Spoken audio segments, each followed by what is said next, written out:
Question number 36. Moving to question number 36.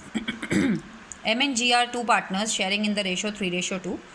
अब एक नया पार्टनर S आ जाता है, M G S तीनों पार्टनर्स हो जाते हैं और तीनों डिसाइड करते हैं that in future they are going to share equally. That means 1-1-1. This question is bit different. Reason उसका बताती हूँ.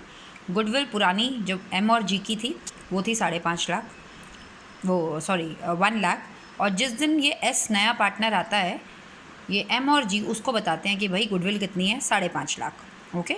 पुरानी गुडविल बुक्स में अपीयर है 1 लाख रुपीज़. क्वेश्चन में ये लिखा है goodwill existed in the books. Books मतलब balance sheet. Goodwill balance sheet में 1 लाख रुपए की नज़र आ रही है. आपको पता है बैलेंस शीट में जो गुडविल नज़र आती है वो कौन सी गुडविल होती है? Purchased goodwill. सबको पता है ना, क्योंकि वही गुडविल रिकॉर्ड होती है. Purchase goodwill. अगर कोई भी चीज़ बैलेंस शीट में है दैट मीन्स वो परचेज गुडविल है. तो हम हमेशा गुडविल के लिए क्या करते हैं? राइट ऑफ करते हैं, और वही बेहतर तरीका भी होता है. ठीक है.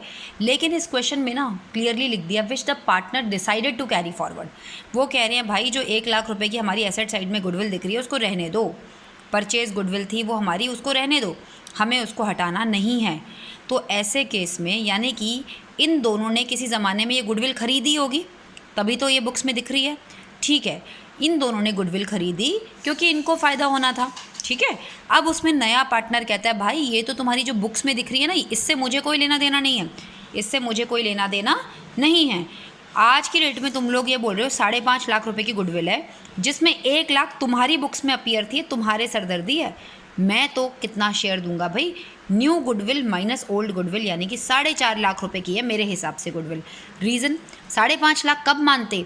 जब वो 1 लाख रुपए को उसके आने से पहले रफा दफा कर देते, तो उसको इस बारे में पता ही नहीं चलता. 1 लाख के बारे में 1 लाख की पिक्चर उसके सामने आती ही नहीं.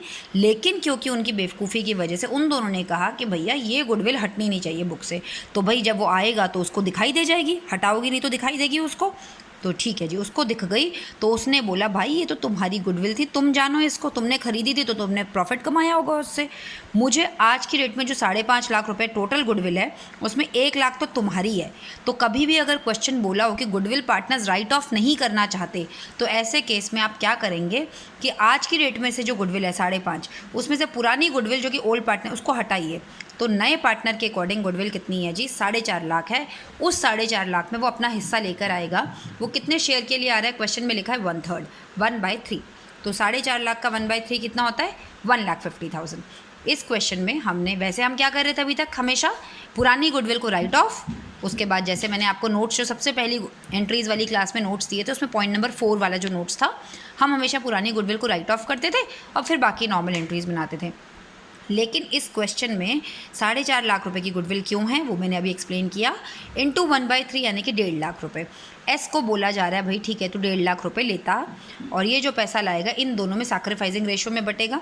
सैक्रिफाइसिंग रेशियो मैंने निकाल ली ओल्ड माइनस न्यू करके. ठीक है जी, इसकी इतनी इसकी इतनी, यानी कि 4:1 हमारी सैक्रिफाइसिंग रेशियो आ गई है. अब पॉइंट नंबर 1 कह रहा है goodwill is not to be raised and return off. कुछ भी मतलब आपको समझ है ही, गुडविल के लिए हमेशा एंट्री क्या बनती है? Not to be raise. ना उसको रेज करिए ना रिटर्न ऑफ करिए. सिंपल. इसका मतलब है नॉर्मल जो पार्टनर गुडविल लाएगा वो दोनों पार्टनर्स खा पी के ख़त्म कर लो. लेकिन पार्टनर तो पैसा ला ही नहीं रहा, तो क्या हम दोनों M और G उसको बख्श देंगे? वो कहेंगे हमें नहीं, मतलब हमें हमारे 1.5 लाख रुपए चाहिए. तू कैपिटल ला रहा है कैपिटल से दे, कैपिटल नहीं ला रहा है तो करंट अकाउंट से दे. तो एज़ यूजुअल गुडविल की सेम एंट्री, एस के करंट अकाउंट से 1.5 लाख रुपये हमने निकाल लिए और वो M और G को दे दिए कौन सी रेशो में? सैक्रिफाइसिंग रेशो में. तो पहला पॉइंट तो क्लियर. सेकंड पॉइंट के लिए बोला है गुडविल को रेज करो फिर रिटर्न ऑफ करो. रेज कौन से पार्टनर्स में होती है? ओल्ड. रिटर्न ऑफ कौन से पार्टनर्स में होती है? न्यू. इन दोनों एंट्रीज़ को कंबाइन करके यही एंट्री बनती है. कहने का मतलब आपको हर क्वेश्चन में यही बताती हूँ मैं कि गुडविल के लिए हमेशा यही एंट्री होती है. चाहे आपने वो चेंज इन PSR किया गेनिंग टू सैक्रिफाइसिंग वाला, चाहे आप एडमिशन कर रहे हो, क्योंकि एडमिशन में गेन कौन कर रहा है? डेफिनेटली नया वाला. ठीक है, उसको तो कोई सैक्रिफाइस नहीं करना पड़ा तो उसी का नाम गेनिंग हो जाता है. तो ऑटोमेटिकली हमेशा यही एंट्री बनती है. लेकिन B पॉइंट में उन्होंने बोला कि पहले रेज कर दो, कर दीजिए रेज. रेज कौन सी? 4.5 लाख रुपए की गुडविल है, ओल्ड पार्टनर्स में कर रहे हो इसलिए ओल्ड रेशो में करोगे, और राइट ऑफ न्यू पार्टनर्स में कर रहे हो इसलिए न्यू रेशो में करोगे. तो इन दोनों को अगर आप क्लब करोगे तो आंसर यही आएगा. लेकिन फिर भी चलो उन्होंने अलग अलग पूछा तो हमने अलग अलग बता दिया. ठीक है.